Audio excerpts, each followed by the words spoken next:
Hello, c'est parti pour le second volet consacré à la création de logo. Aujourd'hui, on va s'intéresser à la composition graphique du logo et on va voir les 5 grandes familles qui existent à travers tout un tas d'exemples de logos que vous connaissez tous déjà. Tout d'abord, merci à vous qui suivez ces vidéos. Donc là, on est sur le deuxième volet d'une trilogie de réflexion autour du logo. Si vous n'avez pas vu le premier volet, je vous invite à mettre pause et à suivre le lien qui s'affiche là. Dans le premier volet, j'ai abordé 3 grandes règles, 3 grandes réflexions qu'il faut avoir quand on aborde la création d'un logo. Aujourd'hui, on s'intéresse donc à la composition, à la structure graphique d'un logo et c'est parti tout de suite avec la première grande famille, le logo symbole. Alors ici, c'est purement visuel, c'est une représentation graphique à l'état pur. Voici donc quelques logos symboles que je vous ai sélectionnés. Donc on parle de symboles et pas d'icônes. Honnêtement, je fais tout le temps de l'erreur, je dis toujours icône au lieu de symbole. On va tout de suite faire une petite digression et regarder quelle est la différence entre un pictogramme, une icône ou un symbole. Alors, je vous affiche d'abord des pictogrammes et vous voyez qu'un pictogramme, c'est un dessin figuratif qui a une destination informative. Le but du jeu avec un pictogramme, c'est tout de suite de faire passer clairement un message à travers une illustration. L'icône, qu'est-ce que c'est par rapport à un pictogramme?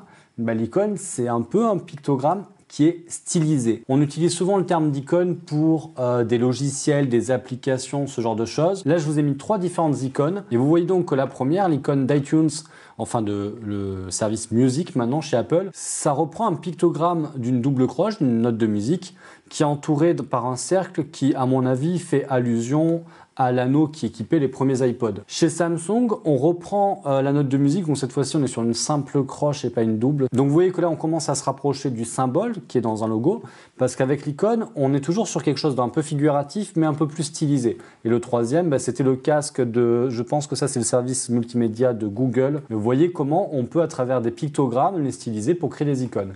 Et enfin, le symbole, et donc là je vous affiche le symbole de la pomme croquée d'Apple et le swoosh, la virgule de chez Nike. Ça n'a plus forcément un rôle explicite pour faire passer un message brut, c'est plus là pour donner une dynamique à la marque, lui créer une atmosphère. Ça peut être très figuratif comme la pomme d'Apple, c'est-à-dire quand on voit le symbole de la pomme croquée chez Apple, on est sur un pictogramme d'une pomme, on voit que c'est une pomme, alors que la virgule de chez Nike, à la base, maintenant tout le monde la connaît, mais personne ne savait ce que ça représentait. C'est le mouvement que ça représente, mais ce n'était pas explicite. Même si chez Apple, on est sur quelque chose d'assez figuratif, ce qu'il faut comprendre dans le symbole, c'est qu'il n'est pas là simplement pour représenter ce que fait la marque, mais pour créer une dynamique. Apple ne fait pas du tout du commerce de pommes. Donc vous comprenez bien que là, on est plus sur un message, une atmosphère qu'on cherche à dégager, plutôt que sur un message de type pictogramme comme on avait tout à l'heure, où là ça symbolise le rassemblement de personnes, interdiction de manger, attention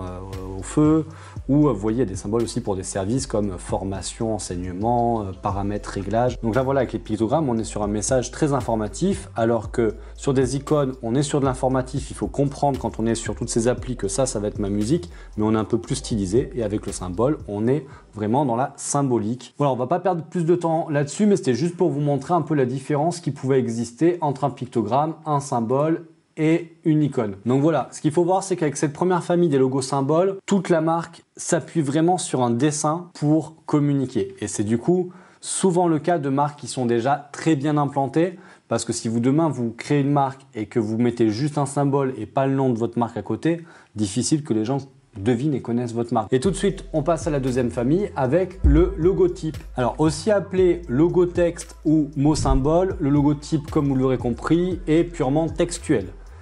Voici toute une série de logotypes que je vous ai sélectionnés. Et donc vous voyez bien qu'on n'est pas vraiment dans le symbole, mais plus dans la stylisation graphique, on est plus dans la calligraphie du mot, qui à elle seule va véhiculer justement du sens, un message et une atmosphère. Bref, c'est l'écriture du mot qui va se charger de définir l'identité visuelle de la marque. Le plus fameux de tous étant bien entendu Coca-Cola, qui existe ainsi depuis des décennies. D'autres exemples de ce genre, Jeep, le logo Marvel que personnellement j'adore, parce que pour justement représenter les super-héros, d'avoir cette police très condensée avec cette graisse, c'est-à-dire l'épaisseur des traits de la police très forte, dans un carré, donc assez à l'étroit, on a l'impression qu'elle va exploser sa case. Moi je trouve que c'est hyper simple mais tellement bien réussi. Vous avez les logos qui utilisent les espaces négatifs. Donc les espaces négatifs, c'est les espaces entre les lettres qui permettent de faire passer des choses. Vous avez Fram avec le cocotier qui est là. Vous avez aussi FedEx avec la flèche qui se dessine entre le E et le X. Bref, il y en a plein qui jouent là-dessus, sur les espaces négatifs. Samsung, Oreo avec, vous voyez, beaucoup de rondeur, des tranches, on voit des tranches d'Oreo à bleu, blanc, bleu et un ombrage, donc ça nous donne du volume et donc de la gourmandise. Fender que tous les musiciens connaissent par cœur, Virgin ou la NASA, et on verra tout à l'heure derrière la NASA un petit exemple assez marrant là-dessus. Vaio qui est la division computer de chez Sony, ce logo il est juste brillant parce que déjà on peut voir que c'est un VAIO comme le nom de la marque, mais d'une manière très stylisée. Donc déjà le logo il est facile à mémoriser et c'est déjà une bonne chose. Mais là où le génie se cache, c'est que donc si vous voyez dans le VAIO, en fait on a une espèce d'onde avec un point. Ça représente le symbole du signal analogique, le passé. Et puis en fait, le I et le O représentent un 1 et un 0 qui est le code binaire du numérique. Donc dans le logo, on voit cette identité de marque qui est tournée vers l'avenir avec un logo qui ressemblerait presque à une écriture extraterrestre. Donc ça, même sans avoir vu ce passage de l'analogique au numérique qui honnêtement est pas du tout lisible au premier abord, en tout cas, déjà on voit que c'est limite de la calligraphie de science-fiction. Donc ça colle bien à l'univers que cherche à imposer la marque. C'est parfait. Donc vous voyez que composer un logotype, c'est loin d'être la chose la plus simple. On passe tout de suite à la famille numéro 3, le monogramme. On l'appelle aussi logo initial puisqu'il reprend tout simplement les initiales du nom de la société et vous devinez que ce type de logo s'impose par lui-même quand le nom de la société c'est par exemple Procter & Gamble.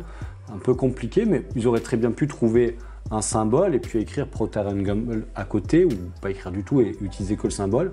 En tout cas, c'est un choix souvent le logo initial, le monogramme, qui s'impose pour certaines marques justement qui veulent implanter ces initiales. Donc vous avez H&M et H&M, juste pour info, parce que j'ai trouvé ça en préparant cette vidéo, ce sont les initiales de Hennes Roche Moritz.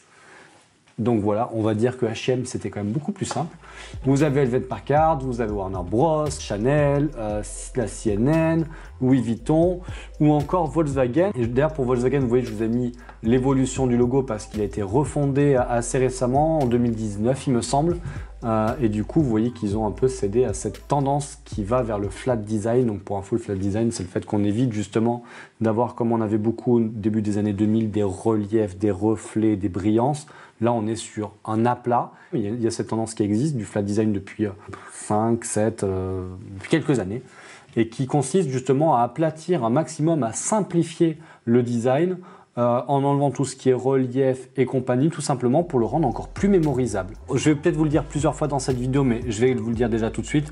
En commentaire, certains me mettront peut-être « Ah non, mais ça, c'est pas un monogramme, c'est plutôt un logo symbole, ou alors ça, c'est un logo combiné. » Non. En fait, la classification des logos, je vous donne les 5 grandes familles pour que vous voyez un peu les différents choix qui peuvent exister, mais souvent, il est justement difficile de se dire est-ce que là, on est plutôt dans telle catégorie ou dans telle catégorie. Clairement, le logo Volkswagen, il ressemble presque à un symbole, mais au final, c'est un monogramme puisque ce symbole a été créé à partir des initiales. Mais honnêtement, c'est pas très important. En tout cas, ce qu'on voit, c'est le choix de la marque de mettre le Volkswagen en avant, mais de l'avoir stylisé au maximum pour se rapprocher de tous ses confrères qui, eux, ont des symboles, comme vous avez vu tout à l'heure, l'étoile de Mercedes, les anneaux d'Audi, etc. Et on passe à la 4e famille, le logo combiné. Alors, le logo combiné, comme son nom l'indique, il combine un symbole et un logotype. Du coup, on va avoir une association où on va avoir un symbole qui parfois peut être utilisé seul, un logotype qui parfois lui aussi peut être utilisé seul. Tout ça, ça va être défini dans la charte graphique et les deux forment un ensemble. Alors moi, c'est un choix que j'affectionne particulièrement, le logo combiné, tout simplement parce qu'il va réunir les avantages du symbole, c'est-à-dire que de temps en temps on peut utiliser le symbole seul quand la société justement commence à être assez positionnée, qu'il est reconnu ou que ce symbole est approprié sur tel support. Et puis de temps en temps on va pouvoir mettre le logo combiné, c'est-à-dire son symbole plus le texte parce qu'il faut que ce soit clair, évident et corporate. Et puis de temps en temps, sur certaines factures ou documents ou un stylo de goodies, on va pas mettre le symbole, on va mettre juste le logotype, c'est-à-dire l'écriture du nom du logo avec sa police stylisée. Donc du coup, c'est un peu tous les avantages avec le logo combiné. Et c'est un choix que je trouve assez efficace parce que c'est le choix de la polyvalence. Je veux pas que tous les logos soient des logos combinés. On est bien d'accord, j'adore les symboles et j'adore les logotypes. Mais voilà, ça, dans une phase de progression, c'est des fois un choix qui est pas bête du tout parce que c'est le choix de la polyvalence. On en revient à nos autres logos combinés. Du coup, vous en voyez tout un tas et justement, je vois qu'il y a Amazon et Deliveroo et ça m'amène justement à une petite explication. Vous voyez, donc quand je parle de polyvalence en fait sur le logo combiné, vous voyez par exemple que chez Amazon, donc c'est un logo combiné. Alors ceux qui connaissent pas le logo Amazon, il y a une flèche qui dessine un chemin du A à Z parce que ce que cherche à dire Amazon, c'est qu'il propose tout de A à Z et ça forme une espèce de sourire, ce qui apporte de la convivialité à la marque. Il s'avère que cette flèche un peu sourire, il l'utilise parfois seul sur le colis, mais voilà, c'est quelques utilisations minimes du symbole. Ils n'utilisent pas le symbole de façon seule, très forte, dans des médias très importants. C'est plus par touche. Et du coup, il s'avère que Deliveroo, c'est un peu l'inverse. Ils ont également refondu leur identité graphique assez récemment, il y a 2 ans, je crois. Et alors leur nouveau symbole de ce, alors c'est un kangourou, moi je pensais que c'était un lapin à la base, mais bon peu importe, en tout cas je trouve qu'on dirait un symbole aussi victoire ou salut de quelqu'un, en tout cas je le trouve graphiquement hyper bien réalisé, mais il s'avère qu'ils n'utilisent jamais le symbole seul, je m'en suis rendu compte. Par contre vous voyez que le logotype, par exemple sur les vestes des livreurs, vous avez le logotype qui est seul. Donc c'est ça un logo combiné, c'est qu'on a un élément graphique, un élément textuel, les deux forment un tout, mais parfois, par petites touches, on peut utiliser l'un ou l'autre seul. Et ça nous amène donc à la dernière catégorie, le logo emblème. Le logo emblème, tout comme le logo combiné, il représente une structure graphique, un dessin, un visuel et un texte. À la différence du logo combiné, ces deux éléments sont indissociables et souvent d'ailleurs le texte est englobé dans le visuel. Vous ne verrez jamais le bouclier d'UPS utilisé comme symbole sans le UPS dedans et vice versa, vous ne verrez jamais le UPS sans son symbole. J'ai mis Canard WC parce que je le trouve marrant, mais voilà, vous avez Starbucks, Paramount, vous en avez tout un tas de logos emblèmes. Logo emblème, moi j'aime bien et j'aime pas certaines choses. Alors ce que je trouve très fort avec le logo emblème, c'est que c'est un élément visuel très puissant. Comme il forme un tout, déjà le texte est toujours intégré dans le visuel, ce qui peut être pratique parce que du coup on associe toujours le nom de la marque à son visuel. L'inconvénient du logo emblème, c'est qu'il est un peu moins malléable en fonction des supports sur lesquels on a besoin de le poser après par la suite. Par exemple, quand vous faites un petit goodies où vous avez une zone d'impression très longitudinale et que vous vous retrouvez avec un logo emblème, c'est difficile d'aller le mettre dedans. C'est des petits inconvénients qui ne sont pas majeurs. En tout cas, le logo emblème est très fort. Mais voilà, moi j'aime bien aussi la polyvalence du logo combiné. On a fini le tour de nos 5 familles de logos. Et donc, la conclusion de cette vidéo, c'est que je n'ai pas spécialement de conseils à vous donner. J'espère que vous ne vous attendiez pas à ce que je vous dise à la fin, faites tel type de logo. Tout simplement parce que votre choix de structure graphique de votre logo va dépendre de tout un tas de paramètres. Et vous avez vu, chaque structure a des avantages et des inconvénients. Et donc, du coup, ça va dépendre de plein de choses. Ça va dépendre de votre position sur votre marché, à quel point vous êtes connu. Ça va dépendre de votre logo actuel, s'il y en a un et que vous êtes en réflexion d'une refonte du logo. Ça va dépendre également de votre marché. Si vous êtes dans le domaine du textile, c'est pas la même chose que si vous êtes dans le domaine de la métallurgie. Bref, ça dépend de plein de choses. En tout cas, je peux vous donner un tips, une petite astuce. Si vous êtes en phase de réflexion sur votre logo et que vous cherchez justement et le texte et le visuel. Donc pour le texte, vous pouvez aller sur des banques de police comme Google Font ou Adobe Font si vous avez des licences de chez Adobe. C'est très bien de partir d'une police. Justement, vous allez voir en cherchant les polices qu'il en existe, mais des milliers et des milliers de polices. Et justement, vous allez voir ce qu'évoque chacune de ces polices et ça va vous permettre d'avoir déjà une bonne base. Après, pour ce qui est du visuel, moi je vais vous donner 2 sites que j'utilise beaucoup dans les périodes de réflexion. C'est Icon Finder, je vais vous mettre le lien en description de la vidéo bien entendu. Donc Icon Finder, c'est un site sur lequel vous allez trouver des pictogrammes. Et donc quand vous allez attaquer votre réflexion de logo, c'est toujours bien, par exemple, je ne sais pas, si vous êtes dans le domaine de la cuisine, vous allez taper, alors petit conseil, tapez vos recherches en anglais et non pas en français parce que le moteur de recherche n'est pas très bon en multilangue. Ça va vous donner des pictogrammes et moi je trouve que c'est une bonne réflexion puisque le pictogramme justement il cherche à symboliser de manière très simple quelque chose et de faire passer un message, ça permet d'avoir une première réflexion. Je ne suis pas en train de vous dire qu'il faut après prendre juste un pictogramme, le mettre à côté d'une police et vous avez votre logo. Certains font ça, certains graphistes font ça. Honnêtement, je ne suis pas là pour critiquer, parfois ça peut très bien marcher, mais simplement moi je l'utilise plutôt comme base de réflexion. Et le deuxième site que j'utilise beaucoup, c'est Pinterest. Là, j'en surprends moins parce que beaucoup de gens le connaissent et l'utilisent déjà. Vous allez sur le réseau social Pinterest. et vous tapez simplement, pareil, vous pouvez même taper logo restauration, logo chef, logo cuisine, et ça va vous donner des logos qui ont été réalisés, des logos aussi qui sont à acheter, tout ça.